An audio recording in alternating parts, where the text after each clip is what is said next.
Now turn to Section 1. Section 1. You will hear a woman talking on the phone to a furniture company. First, you have some time to look at questions 1 to 5.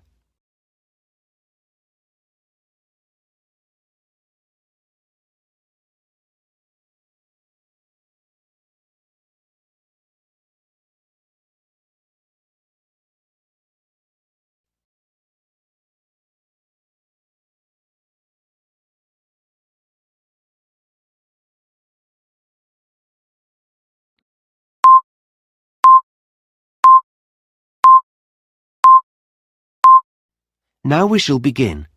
Listen carefully and answer questions 1 to 5.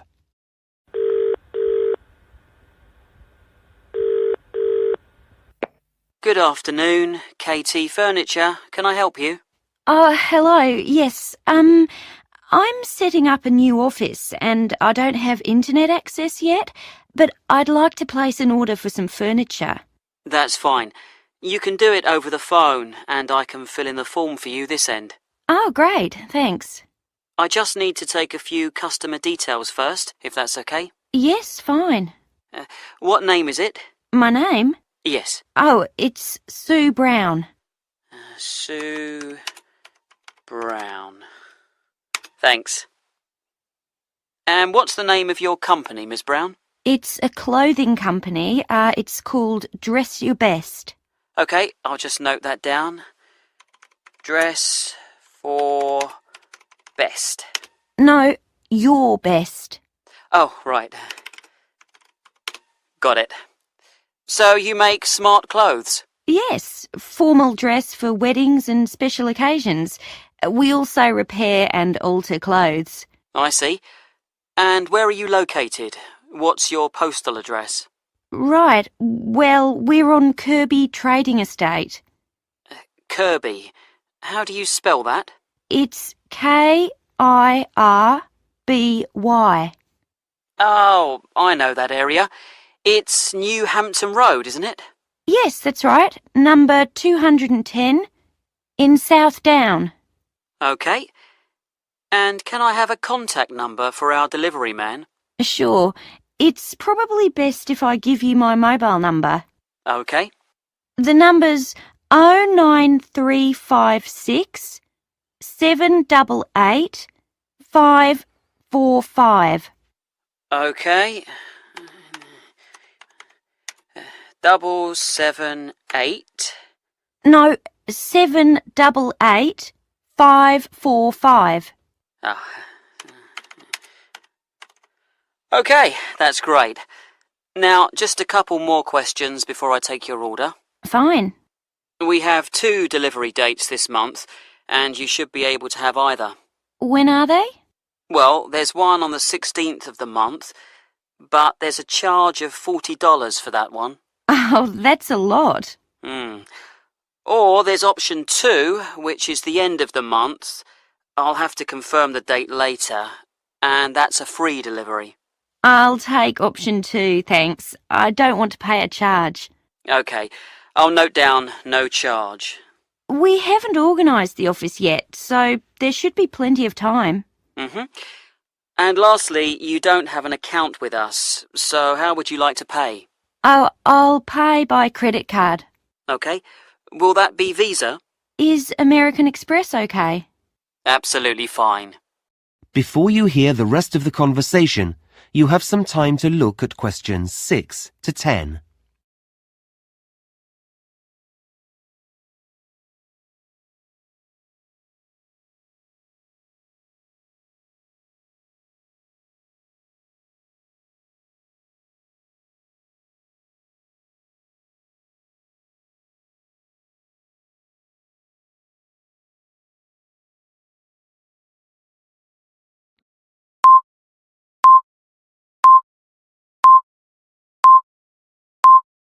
Now listen and answer questions 6 to 10. So, what would you like to order? Well, I've been looking in your catalogue and you have some office chairs that look very comfortable for our type of work. Is there an item code? Yes, it's ASP TX23.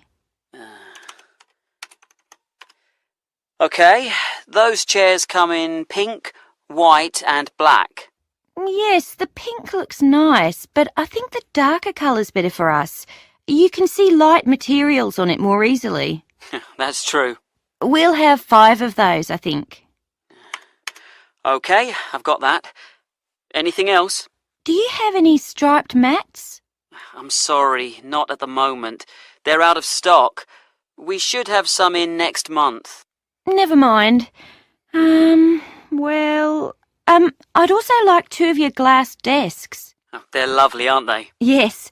You seem to have 2 sizes? Basically, large or small. I think the code for the small ones is... I think we'll have the large ones.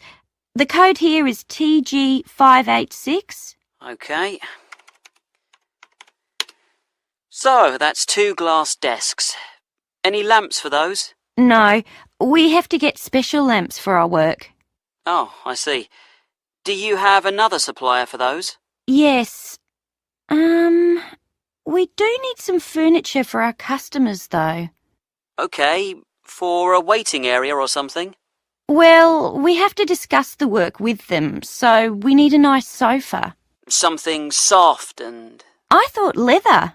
Ah, yes, a good choice. There's a 3-seater here, DFD 44. That seems to be in red, cream or chocolate brown. Yes, it does come in yellow as well. Yellow? I'd thought of red, but that sounds lively. Yes, I'll have that colour. I think brown's a bit too dull and cream shows the dirt too much. Yeah, you're right. Anything else? A coffee table, perhaps? Yes, I think so.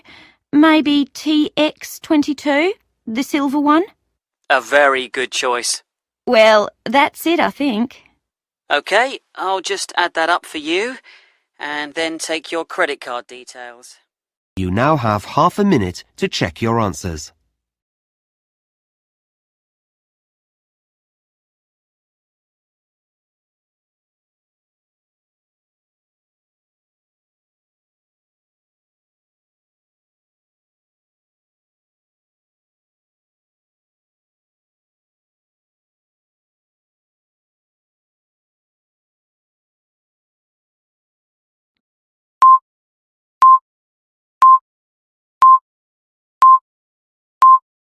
Now turn to Section 2. Section 2. You will hear someone talking on the radio about a running event. First, you have some time to look at questions 11 to 17.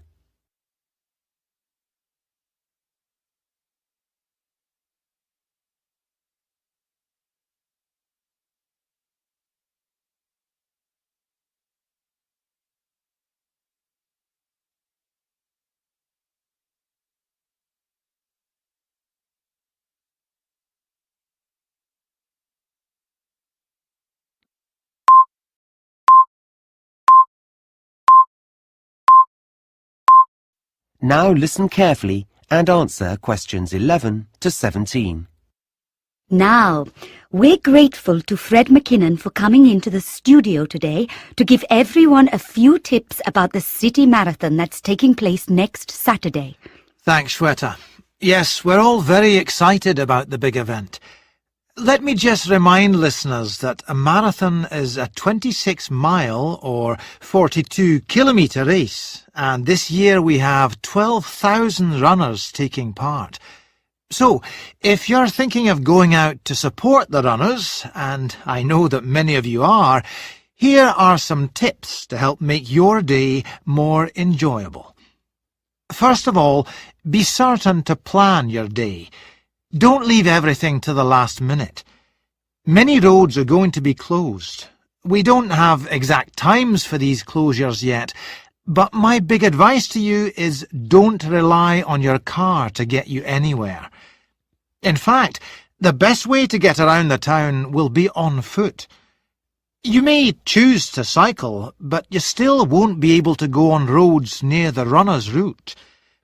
Now, We did a broadcast last week in which we told all our runners to wear the right kind of shoes, and I'm going to tell you to put on sensible clothes. A lot of visitors will be coming to the city. You may be hunting for someone in the race that you want to support. The weather may be hot or it may be wet, which leads me on to another thing. Make sure you look at the forecast on Friday night. If it's going to rain, take an umbrella. And if it's going to be hot, take some drinks. However, please don't try to pass these to the runners. We already have hundreds of volunteers who'll be standing on the roadside, so let them give out the drinks. When you get into the town, find yourself a spot to stand in. You may well want to walk up and down the route, but please don't cross the road. There could be thousands of people running towards you, some very tired and not able to focus clearly. We don't want any accidents, and runners don't want obstacles like you in their path. What they do need is your support, particularly when their energies are low, so cheer them on, and for once, don't worry about noise. The louder, the better. Lastly, if you have friends or relatives who are taking part in the run, please don't say that you'll see them at the finish line. If everyone does that, the whole area will be terribly congested and you won't be able to find anyone. Well, that's most of the advice, but I'd like... Before you hear the rest of the talk, you have some time to look at questions 18 to 20.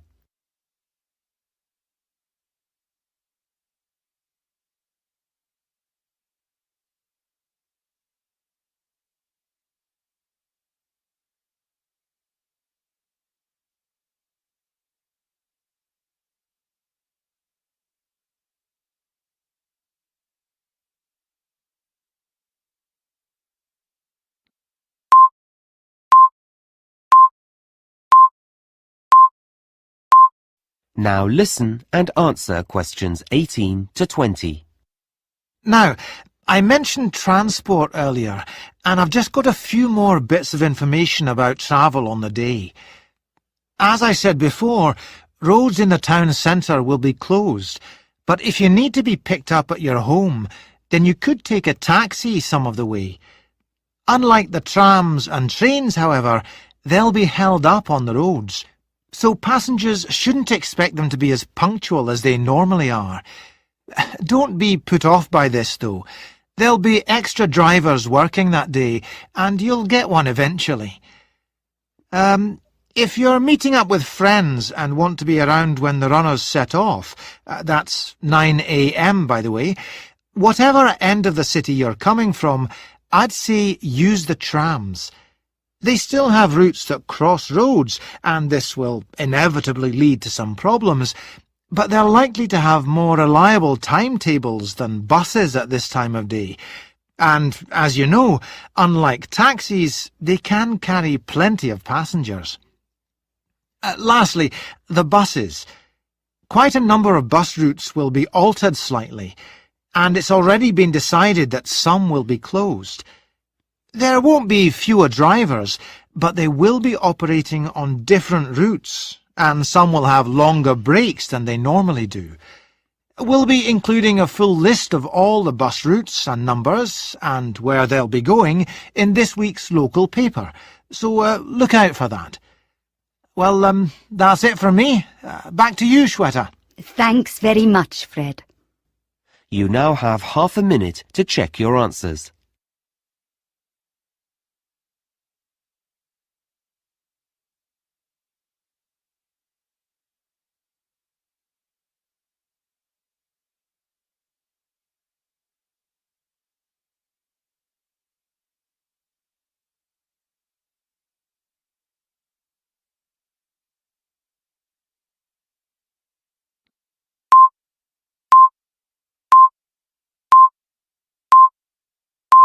Now turn to Section 3.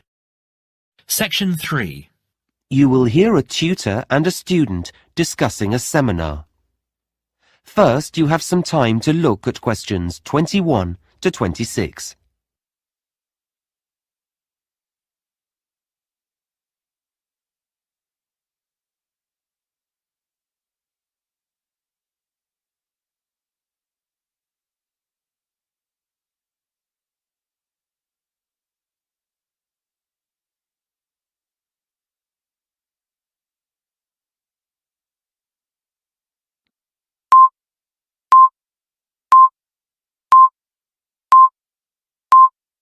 Now listen carefully and answer questions 21 to 26. Come in. Hi. Oh, hello, Ahmed. How are you? Fine, thanks. Have a seat. So, how do you think the seminar went last week? Oh, well, I enjoyed it, yes, though I'm not sure I really followed parts of the discussion that took place. You know, about the theory and all that. Well, we can talk about that later. But were you comfortable in a group? Oh, it's better, I think, than working on your own, though you're comparing yourself all the time with the other students there. Okay. Well, let's talk about how you did and look at some strategies to help you in the future. That would be great. Now, one of the things that students often overlook when they go to seminars is that you do need to prepare for them. You can't rely on other people. I know, and I did look at the results of the experiments we did in class and write them up beforehand, as you said. Yes, and that was good. It made it easier to analyze them. But you have to do some background reading as well. Did you get the list of articles I sent round? I've started to read them. Okay, well, you'll know that for next time. Yes, sure. So, let's move on to your participation in the seminar. Right. Perhaps you can tell me how you think that went. Yeah, well, I'm not used to talking to more than a couple of people. It's very different from the way we learn in my home country. Yes, I appreciate that. So I think well, I know I should have included everyone, but I think I kept turning to the person next to me. Is that because you were avoiding eye contact? I don't think so. I'm not shy. It's just habit, I think. Well, that will improve as we do more seminars. Uh-huh. Another difficulty is knowing when to speak. Like when it's your turn. Yes. Yeah.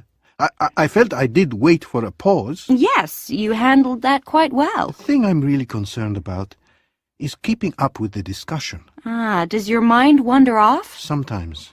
I jot down a lot of information, but I still find myself thinking about something else when lots of other students are talking. If there's an assignment to do at the end of a group, that usually helps. I'm sure it does. Okay. Now, the last thing I want to look at is the role that you play in the seminar. What do you mean? Well, when students work in groups, they don't all behave the same way. Some students are quiet, some look for support, some ask a lot of questions. Oh, that's a new idea to me. I don't know what I'm like. That's probably because you're thinking about your own performance all the time. I guess so.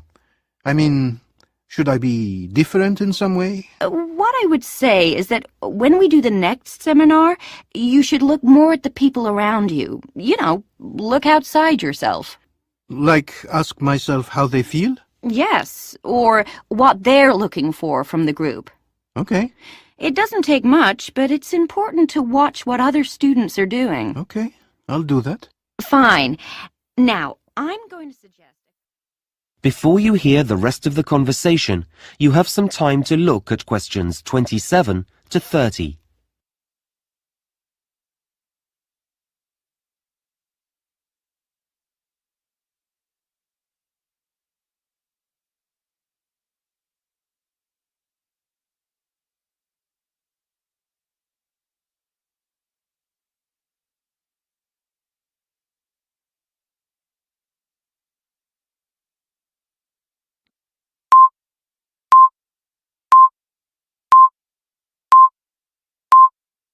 Now listen and answer questions 27 to 30.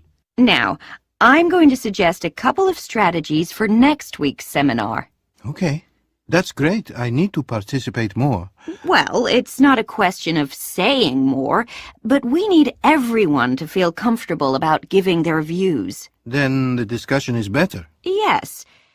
So, you're a confident person.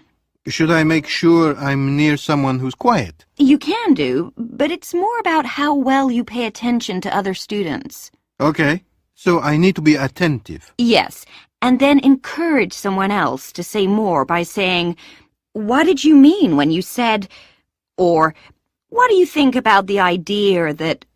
That way I'm talking. Yes, but you'll find that other people will talk too. You'll all start to get really involved. Right.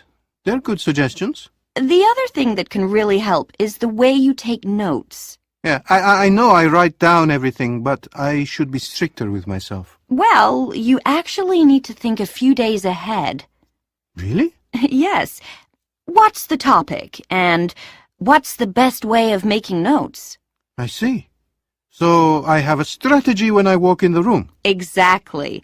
Then when you read through them later, they'll make sense, and you won't have to write them out again.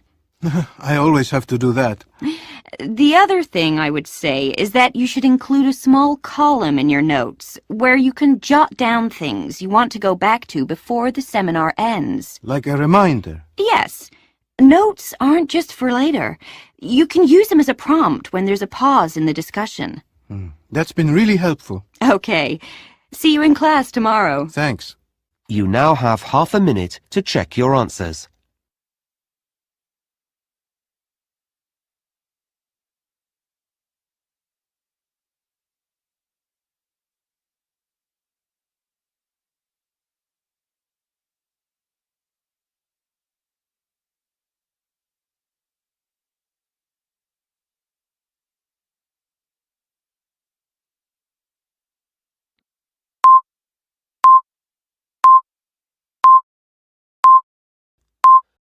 Now turn to Section 4. Section 4. You will hear a lecture on desert plants. First, you have some time to look at questions 31 to 40.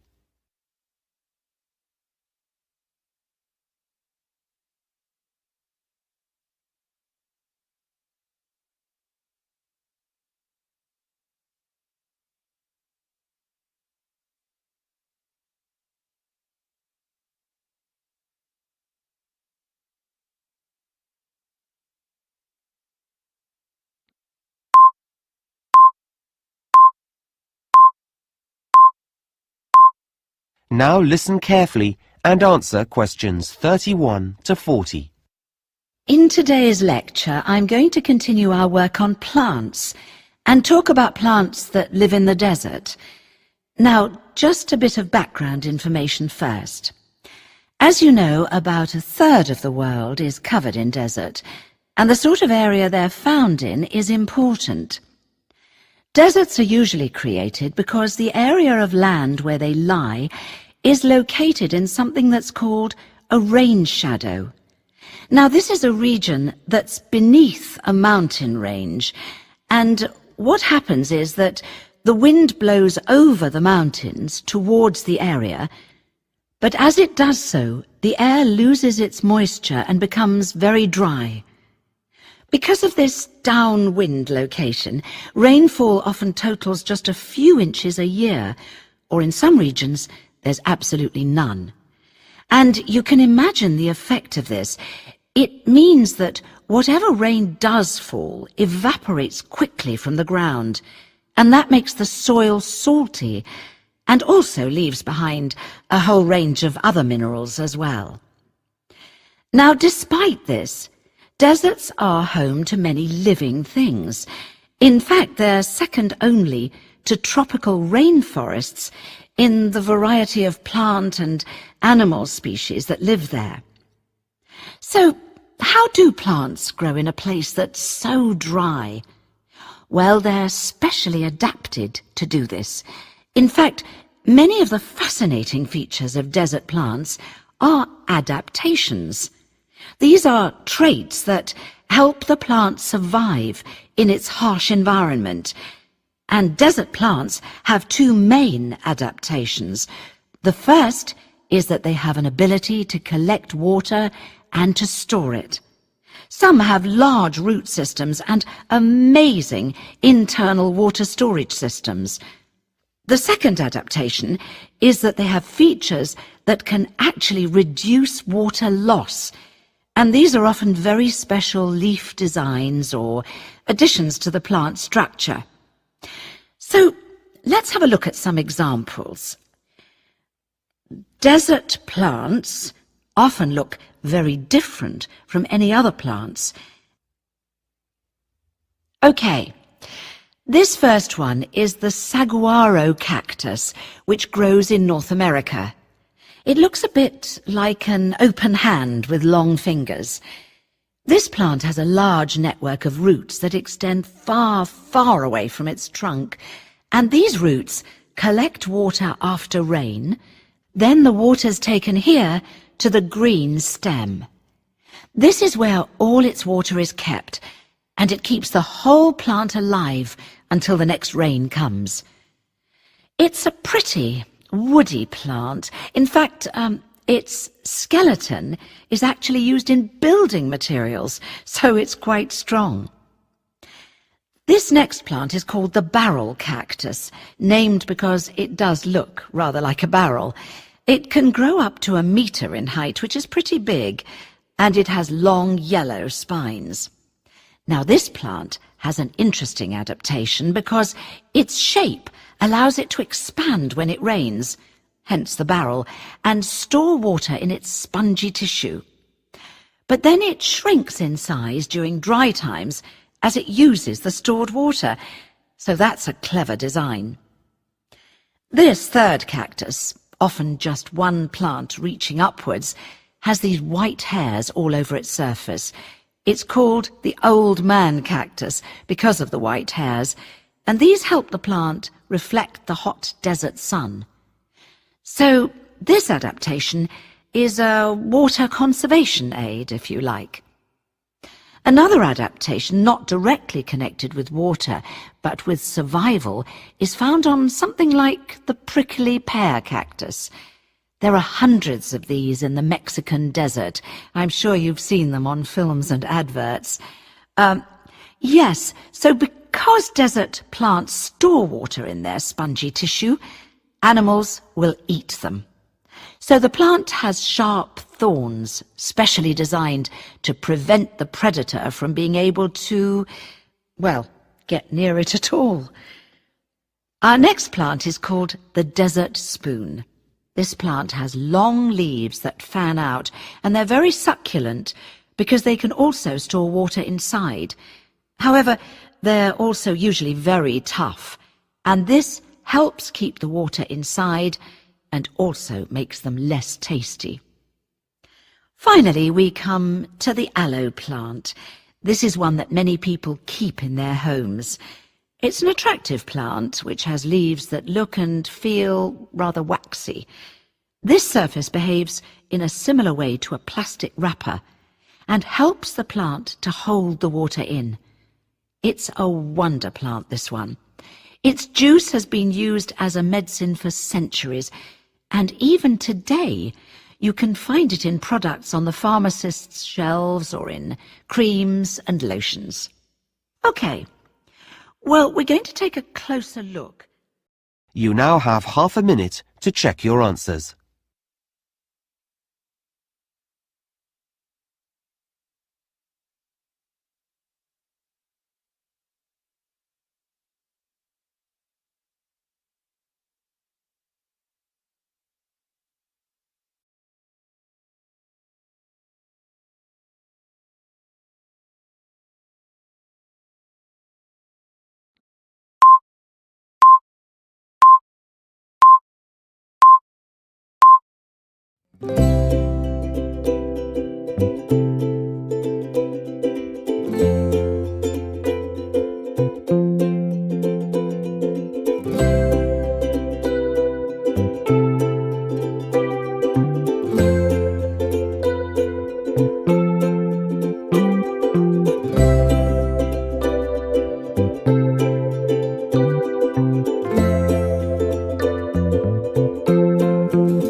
you.